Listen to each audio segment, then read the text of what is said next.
It was the railways that opened up much of Scotland. The only all-weather link to the scattered communities of the north and the west, they brought the fish, the cattle and the sheep to the big cities of the south. In wartime, they became a lifeline to the military. When travel by rail was the accepted way of getting about, you shuttled by sleeper from London. The railway posters beckoned us to sandy beaches with portraits of the giants that hauled us to Brighton or Blackpool. And it's all brought back to life by the enthusiasts of an age gone by.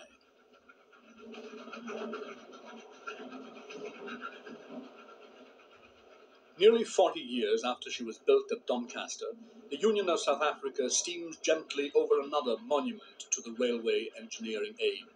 One of the streamlined locomotives, which were the pride of the old London and North Eastern Railway, she's now owned by a farmer in Fife.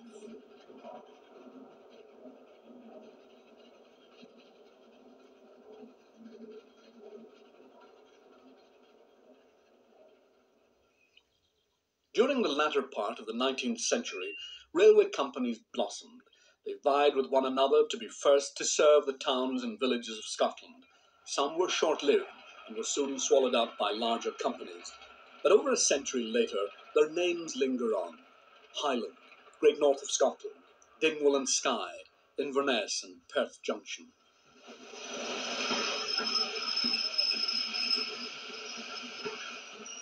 Today the trains still ply through the winter resort of Aviemore, and in times past this was an important junction.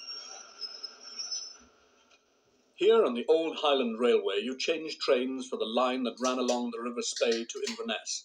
The company became part of the LMS, and eventually LMS became part of British Railways. Dr. Beeching's axe began to fall, and in 1965 they ran the last train from Aviemore to Granton-on-Spey.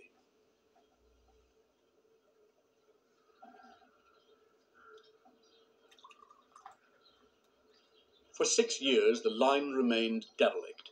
Stations were boarded up, and British Rail began to remove the bridges and the track.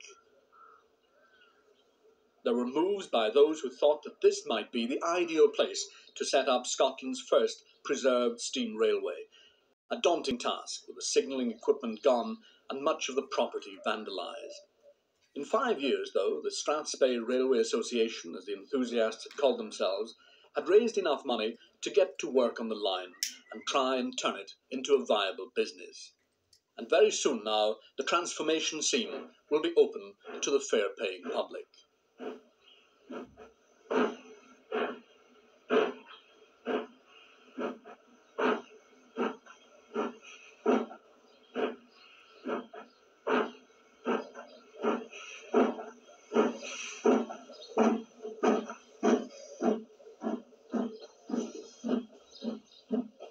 It's not only the line which has demanded much hard work.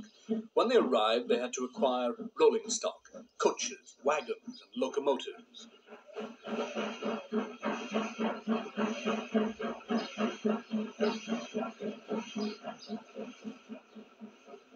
There's a particular kind of determination that brings these trains back to life. And you have to be determined if, for instance, you live 500 miles from the railway anyway, because these aren't Scottish hills, but the Malverns in Worcestershire. On this farm, one man and a team of volunteer craftsmen have been busy restoring whole wagons and locomotives that one day will run again.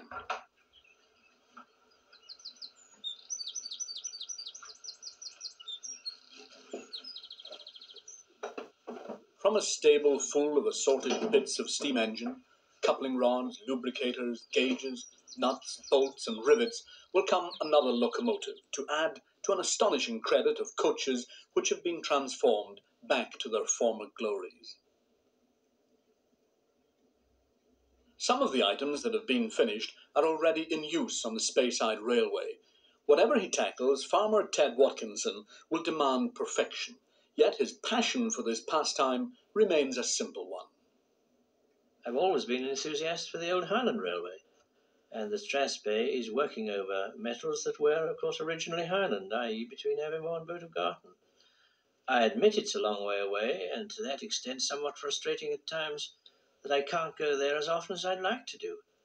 But as I'm quite interested in working on bits and pieces for it and eventually delivering them, I'm quite happy. Ted is a vice president of the Railway Association and has almost finished work on one of his latest acquisitions.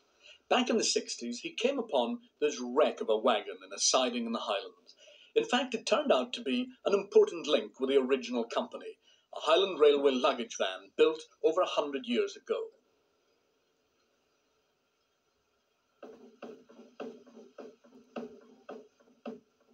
Today, with all the woodwork replaced and painted in original livery, the finishing touches to the doors and windows go on.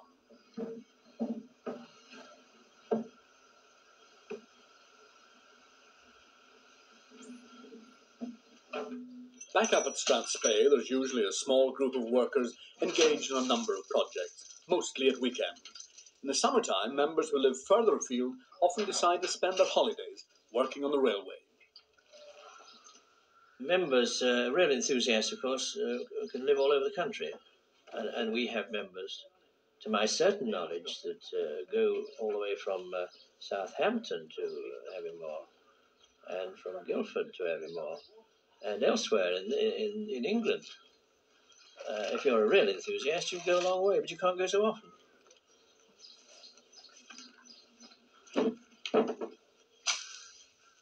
Nowadays, the number of railway lines which remain for a possible private enterprise is very small indeed. Ted Watkinson feels that the Strathspey project has been successful because they got in at the right moment. Well, you have got to find out what particular bit of line they are ceasing to have any interest in. It's no good going a long time after when the track's been pulled out. That's too late. You've got to go to something that's just been closed, or go for something that's just been closed. And so we went on the scene to BR and managed, after a lot of negotiation, because these negotiations take tremendous time, to have a deal, or attempt to have a deal, on the 5 miles between Aviemore and Boat of Garton. Now, I'm not going to bore you with all this because it takes a very long time and there's the prices to be arranged and there's a freehold of the property and all sorts of things like this. And above all, of course, you've got to get the money together. The money's got to be collected from enthusiasts. You just don't get it from anywhere else. There seems to be no shortage either of enthusiastic visitors who throng onto the stations to pursue this national love affair with steam and travel on Britain's private railways.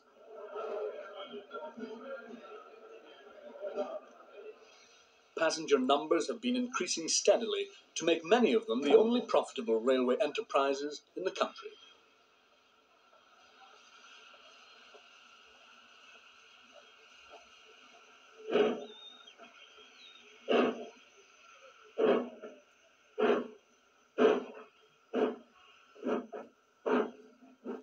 And because their aims are similar, there's a great deal of cooperation between groups, often sharing help and facilities. Here on the Severn Valley Railway in the Midlands, Ted Watkinson has been getting to work on yet another of his projects. Once a week he visits a siding where there's a locomotive which one day will go under its own steam to Aviemore.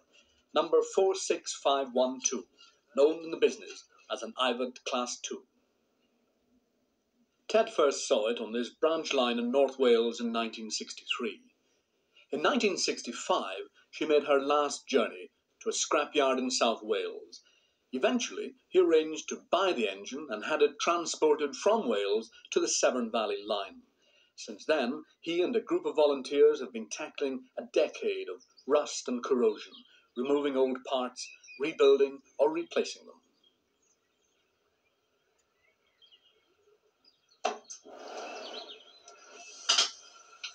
But like a railway, you've got to be quick about it when buying a locomotive. If you're lucky enough to buy direct from BR when they are paying it off, so to speak, before it's in the hands of a scrap merchant, you will probably get it more or less complete.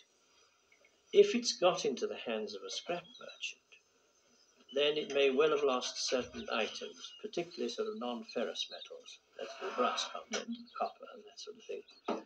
And you've simply got to replace it. Many things you'd have to have made again.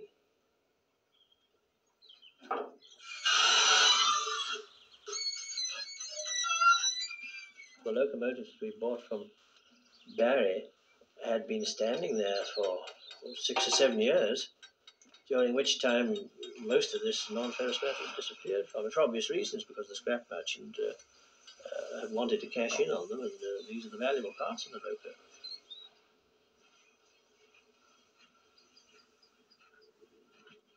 At the present rate of progress, Ted thinks it'll be another 2 years before the boiler has been repaired, the engine recommissioned, and enough money raised to pay the fees to drive her to Speyside.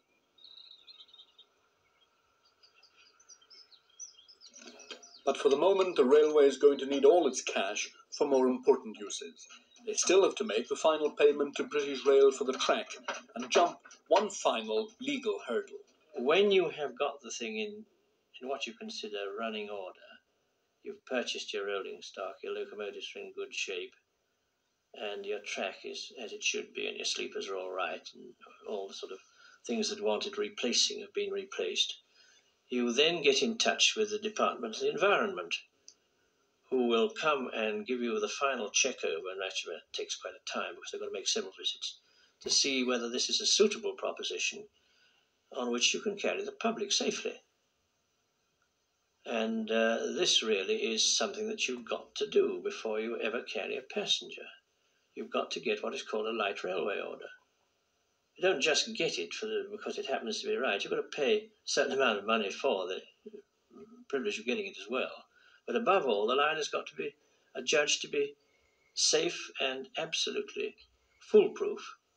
And what is more, very important, that the volunteers who are running the scheme, or about to run the scheme, are acceptable to the Department of the Environment as being responsible people who are capable of running a railway safely and carrying the fare-paying public.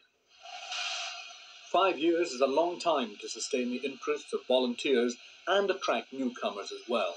So, last September, the Strathspey Railway persuaded British Rail and another locomotive-owning farmer, John Cameron, to use his Union of South Africa to haul a trainload of 600 enthusiasts from Edinburgh to Aviemore. I started off taking an engineering apprenticeship, and that first got me interested in engineering, and then in steam engineering. From there, went away to Air Force, and then, unfortunately, back to farming. It wasn't until a year or two ago that I was able to take up this connection with steam locomotives again. And that morning, who more appropriate to turn up at Waverley Station than one of the original drivers of the locomotive? Telling me all the little episodes you had with it. I hope you think it's in good order, do you? I never saw it lovely. She's looking well. One of the finest designed engines in the world, isn't it? True. Yes. John Cameron's feelings for steam are typical of most enthusiasts. Well, I think the real answer is that the steam locomotive is a live machine, whereas the diesels are not. They're dead, as it were. And it's a well-known thing that all the drivers and firemen that we get would give their right hand to come and go back and work these every day.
It's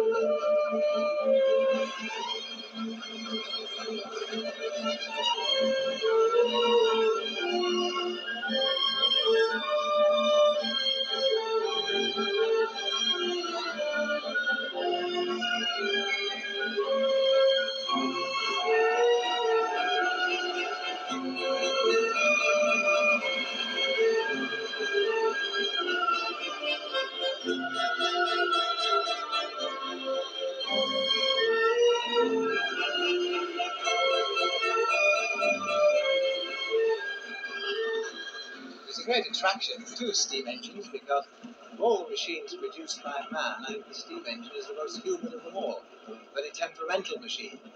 You can see what makes it go. You can see the man shoveling the coal under the fire. You can hear the hiss of the steam. You can see the driver opening the regulator and the pistons working, the cylinders, and driving the wheels round.